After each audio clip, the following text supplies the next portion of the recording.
So, this time we tried to go a little further with some different chords and arpeggios and learn the intro part to Nothing Else Matters. It's a Metallica song.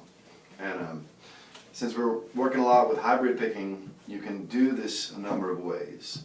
You can do it straight up pick in like almost all finger style, like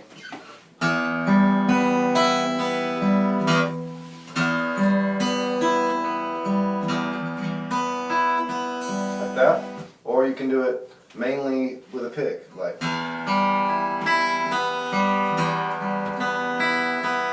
when you're doing it, you know, try to use alternate picking if you are doing it with a pick solely or mostly. But then there's these parts in there that have the hybrid picking happening, and starting pretty early into it with just like, you know, just on the low E's and the high E, but eventually you start to incorporate full chords to it, things that even repeat, you know, and then all this, it incorporates single picking as well along with it. So just to give you an idea of how it sounds on those recorded things, so that you can listen to it and see what it's supposed to sound like. I'm just going to go over it once really quick, looking at it a little more closely than I was before.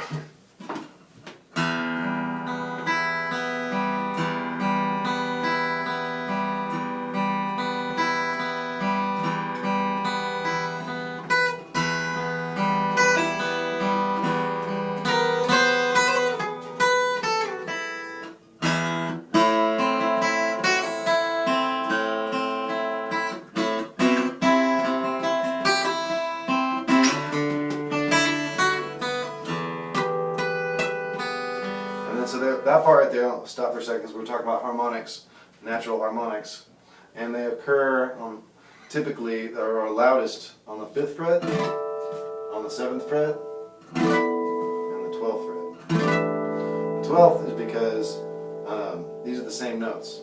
It's open again, like it's where the scale repeats. And to get the sound to really ring out, you have to be touching your finger just barely on the string, but exactly above the fret, like right above the metal.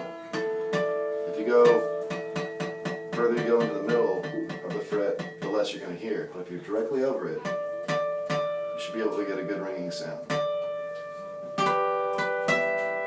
So that's when it gets to that part. And then it starts to go back after it's sort of like a little bit of a break that signals the next part after this little harmonic part. So and it starts to do this other stuff here. Down the E minor, the second position one.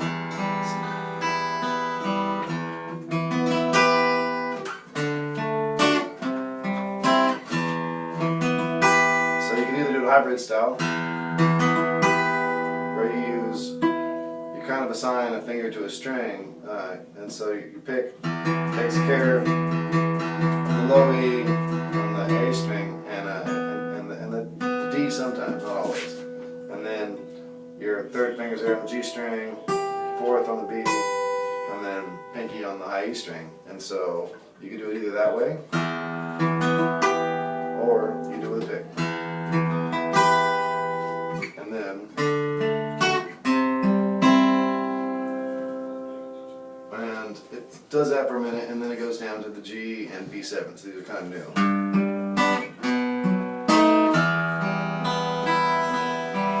So you get the kind of picture of how it's supposed to sound and the kind of general rhythm from that. There's a couple of parts in here where it says guitar 2, and that's playing kind of counterpoint to it. So for instance, when you're playing the E minor at the end here, somebody else hits those, but then they start working against you backwards. So like when you're going, they instead go, and then when you're playing the G, instead, somebody goes, and then you play the B, so similarly, somebody else goes. So this other guitar is going like this.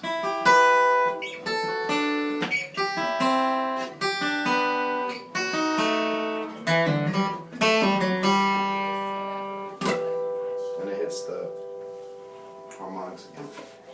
But anyway, so that's how generally to play this song.